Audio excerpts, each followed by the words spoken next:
Welcome back after the break. और अब बात कर लेते हैं जो इस पर कशीदगी जारी है इसराइल और ईरान की, लेकिन एक अहम पेशरफ्त हुई है। वो ये है कि फील्ड मार्शल आसिम मुनीर साहब की और प्रेसिडेंट ट्रंप की अहम मुलाकात हुई है वाइट हाउस में, और तमाम तर नज़रें भी इस मुलाकात के ऊपर ही थी कि इस मुलाकात के बाद क्या कुछ होगा। और ये मुलाकात एक ऐसे वक्त में हो रही है जब मशरिक़ वुस्ता में ईरान और इसराइल के दरमियान एक जो जंग है हम देख रहे हैं वो 7वें रोज़ में दाखिल हो चुकी है, और आलमी हालात भी इंतहाई कशीदा हो चुके हैं और गैर यकीनी की सूरत हाल भी बढ़ती जा रही है। इसी पर बात करेंगे। बिल्कुल ऐसे इसी पर बात करने के लिए मंसूर जाफर साहब हमारे साथ मौजूद हैं। माहिर हैं बैनुल अक़वामी उमूर के, सीनियर सहाफ़ी भी हैं। मंसूर भाई, thank you so much for जानिएगा। इससे पहले कि हम ईरान और इसराइल के ऊपर आपकी एक्सपर्टीज़ आपके साथ बात करें, सबसे पहले इस मुलाकात के हवाले से आपकी क्या राय है? बहुत सारे लोग ये कह रहे हैं कि हालिया जंग के तनाजुर में की गई है और शायद ट्रंप ये चाहते हैं कि आर्मी चीफ या फिर पाकिस्तान को मीडिएशन का किरदार अदा करे।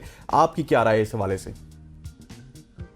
देखिए, जो इतलात इस वक्त हमारे पास इनडायरेक्ट सोर्सेज से आ रही हैं, क्योंकि अभी तक जो फौज का ताल्लुकात आमा का शोबा है उसकी तरफ से इस मुलाकात के सिलसिले में किसी किस्म का कोई प्रेस लीक या इतला बाकायदा तौर पर नहीं आई है।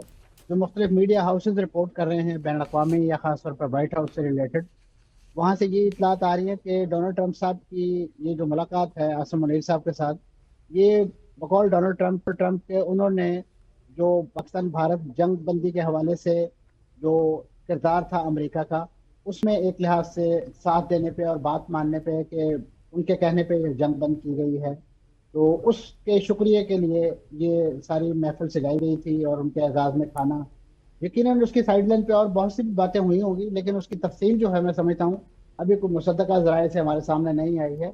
लेकिन ओवरऑल इस मुलाकात को एक अच्छी डेवलपमेंट ही ख्याल किया जा रहा है, और ख़ास तौर पे एक ऐसे तनाजुर में कि जब ईरान और इसराइल जो है उनकी आपस में लड़ाई जारी है, और यकीनन पाकिस्तान का एक इमीडिएट नेबर होने के नाते पाकिस्तान का कंसर्न भी होगा और पाकिस्तान को तशवीश भी होगी इस हवाले से कि अगर ये जंग खुदा न खास्ता स्पिल ओवर करती है तो पाकिस्तान उसका बराह रास्त निशाना बन सकता है। और ख़ास तौर पे जो इतलात आ रही हैं कि इस वक्त बंदर अब्बास तक जो है वो इसराइली तैयारे उनकी परवाजें हैं, और बंदर अब्बास पाकिस्तान से कोई ज़रा दूर नहीं है।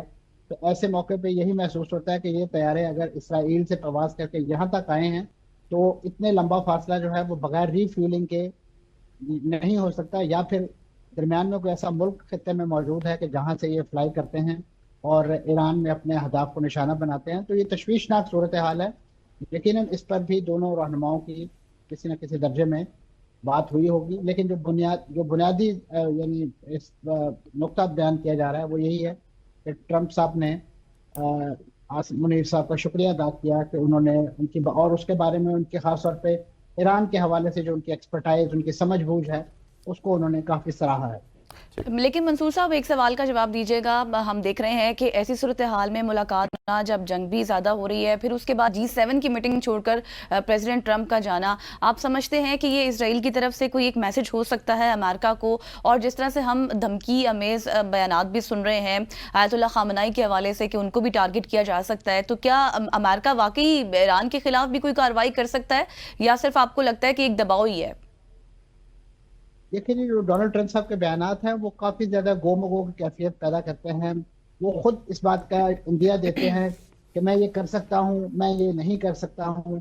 तो इस नौयत की जो उनकी बातें हैं, जो उनका ओवरऑल ट्रैक रिकॉर्ड है कि वो कुछ चीज़ों को एक तो बहुत ज़्यादा हाइप देते हैं और फिर उसके बाद खुद ही उस गुब्बारे से हवा निकाल देते हैं।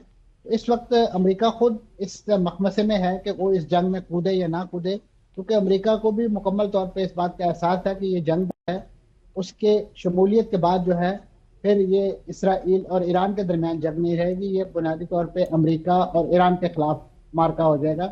और ऐसी सूरत में मैं समझता हूँ खत्ते के वो ममालिक के जो अमेरिका के साथ बहुत ज़्यादा इक़्तिसादी और इस नौयत की एक्टिविटीज़ करना चाहते थे, और रिसेंटली उनको बड़ा रेड कारपेट वेलकम भी दिया गया उनके यहाँ, तो उनके तमाम के तमाम वो ख्वाब, वो इरादे, वो प्लानिंग जो है वो चकनाचूर हो जाएगी, क्योंकि जंग में शामिल फरीक जो है वो यकीन खत्ते की बेहतरी के लिए तो काम नहीं कर सकेगा।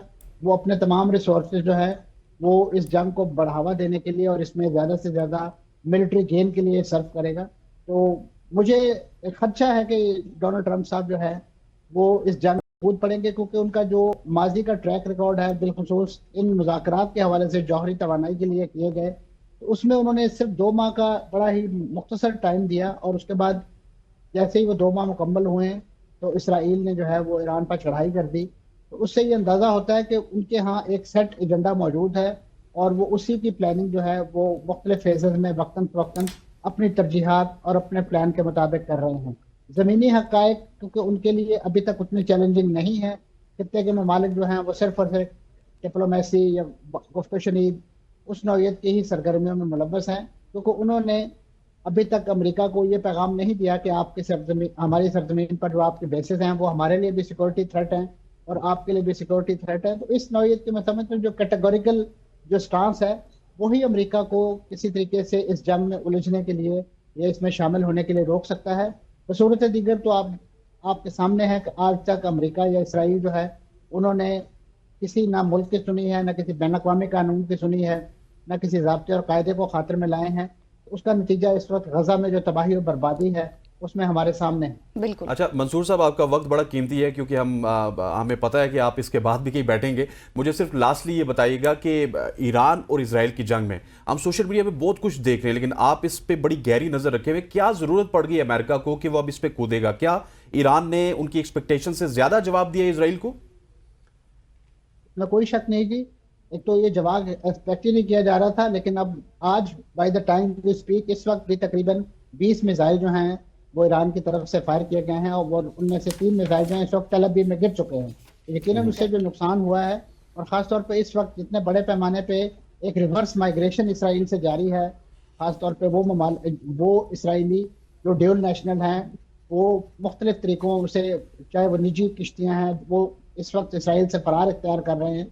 ऐसी सूरत में यकीनन इससे यानी जो सिचुएशन है इससे अमेरिका भी परेशान है, और बिलखुसूस अमेरिका को इस बात का यकीन हो चुका है कि इस वक्त जो उसकी जौहरी सलाहियत है ईरान की वो इस वक्त तक तबाह नहीं हो सकी। खासतौर पे उन्हें इस वक्त जो बंकर बस्टेड बॉम्ब रिक्वायर्ड है वो सलाहियत इस वक्त सिर्फ और सिर्फ अमेरिका के पास है, और वो बम्बार तैयारा जो है सुनने में आया है कि वो इस वक्त खलीज के किसी इलाके में मौजूद है और वो किसी भी वक्त जो है इस जो इनके न्यूक्लियर रिएक्टर है उनकी तरफ प्रवास कर सकता है और वहां पे जो उनके स्टेटेड ऑब्जेक्ट्स हैं उसके लिए काम कर सकता है।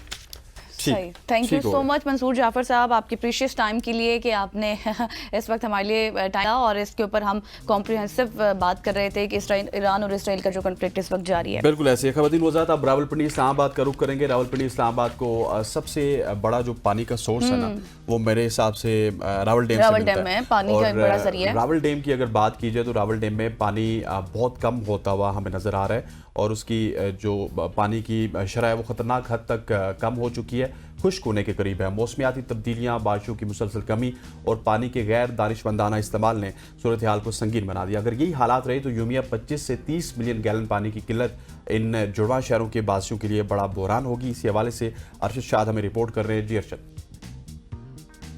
रावल डैम जो कि जुड़वा शहरों को पानी मुहैया करने का बहुत अहम ज़रिया है, रवां साल बहुत कम बारिशें होने की वजह से मौसमियाती तब्दीली की वजह से खुश्क हो चुका हुआ है। मेरे अकब में आप देख सकते हैं यहाँ पर जहाँ हमें पानी नज़र आता था अब हमें बाज़ जगह पर सब्ज़ा नज़र आ रहा है और बाज़ जगह पर बिल्कुल जो है वो खुश्क ज़मीन नज़र आ रही है जिसमें दरारें पड़ चुकी हैं। मेरे साथ कुछ शहरी मौजूद हैं जो सिंध से आए हुए हैं, यहाँ पर घूमने आए थे, रावल डैम का पानी इंजॉय करने आए थे, लेकिन यहाँ पर इन्होंने क्या हाल देखा। सर क्या कहेंगे कि आप तो यहाँ पानी देखने आए थे लेकिन यहाँ पर आपको बंजर मैदान नज़र आ रहा है? सर हम हैदराबाद से बहुत शौक से आए थे कि हमने बोला कि यहाँ पे रावल डैम घूमेंगे, बहुत मज़ा आएगा, लेकिन यहाँ पे तो कुछ कोई है नहीं, पानी भी नहीं है, कोई मज़ा नहीं। यहाँ की जो सारी खूबसूरती वो तबाह हो गई है। जी बिल्कुल, जैसे कि आपने देखा कि शहरी कह रहे हैं कि खूबसूरती तबाह हो रही है। दूसरी जानिब यहाँ पर पीने के पानी की शदीद किल्लत हो चुकी है। 25 मिलियन गैलन योमिया यहाँ से पानी निकाला जाता था, लेकिन अब माहीगीर जो है वो भी ना यहाँ से मछलियाँ पकड़ सकते हैं, यहाँ पर कश्ती रानी होती थी वो भी नहीं हो रही, और अब जो ये रावल डैम है बिल्कुल बंजर ज़मीन का सा समा पेश कर रहा है। जी thank you so much Arshad Shah. जिस तरह से आप रिपोर्ट कर रहे थे और हमने देखा था कि इस हवाले से इकदाम भी किए जा रहे थे, स्पिलवेज भी खोल दिए गए थे, लेकिन अगर यही हालात रहे तो जैसे हसनैन ने पहले कहा कि एक बड़ी मिकदार है पानी की जो कम हो सकती है। अब आपको ले चलते हैं खानपुर डैम जो कि रावलपिंडी और इस्लामाबाद के आबादी जो है उसको बड़े हिस्से पर जो आबादी है उसको पानी फराहम करता है और उसमें भी पानी के ज़खायर ख़तरनाक हद तक कम हो चुके हैं। और रिपोर्ट्स के मुताबिक खानपुर डैम में इससे फ़ायदा उठाने वाले बिलखुसूस CDA और RCB के लिए सिर्फ 20 से 25 दिन के पानी के ज़खायर बाकी हैं। यहाँ से हमें रिपोर्ट करेंगे मोहम्मद इरशाद। जी इरशाद। जी मैं आपको बताता जाऊँ कि खानपुर डैम में भी बारिशों की कमी और मौसमियाती तब्दीलियों के असरात नुमायां नज़र आने लगे हैं। इस वक्त खानपुर डैम की झील एक तालाब की शक्ल अख्तियार कर गई है। खानपुर डैम का टॉप लेवल 1982 फुट था, जो कि कम होकर इस वक्त 1919.67 फुट पे आ गया है, जिसके बाद खानपुर डैम इंतजामिया ने पंजाब और खैबर पख्तूनख्वा को इरिगेशन के पानी की सप्लाई बंद कर दी है। पानी की सप्लाई बंद होने के बाद खानपुर के बागात को पानी सप्लाई करने वाली छोटी नहरें और खालें खुश्क हो गई हैं। पानी की सप्लाई न होने के बाद खानपुर के बागात में मौसमी फलों को नुकसान पहुंचने का खदशा है। खानपुर डैम का डेल लेवल 1910 फुट रखा गया है। इस वक्त खानपुर डैम में पानी का जखीरा 9.67 फुट है, जो कि रावलपिंडी इस्लामाबाद के लिए 25 दिन के लिए करामद होगा। इस वक्त खानपुर डैम में पानी का इनफ्लो 25 क्यूसेक फुट रिकॉर्ड किया गया है, जबकि आउटफ्लो क्यूसेक फुट रिकॉर्ड किया गया है। अगर बर वक्त बारिशें ना हुई तो रावलपिंडी इस्लामाबाद को पीने की पानी की सप्लाई बंद हो जाएगी, जो कि रावलपिंडी और इस्लामाबाद के शहरियों के लिए एक खतरे की बड़ी घंटी है। जी इरशाद साहब हमें खानपुर से रिपोर्ट कर रहे थे और वो भी बता रहे थे कि खानपुर के हालात भी कुछ बेहतर नहीं है। ख़वातीन और हज़रात यहाँ पे वक्त हो चाहता है एक शॉर्ट सी कमर्शियल ब्रेक का। ब्रेक लेते हैं, वापस आते हैं। Stay with us.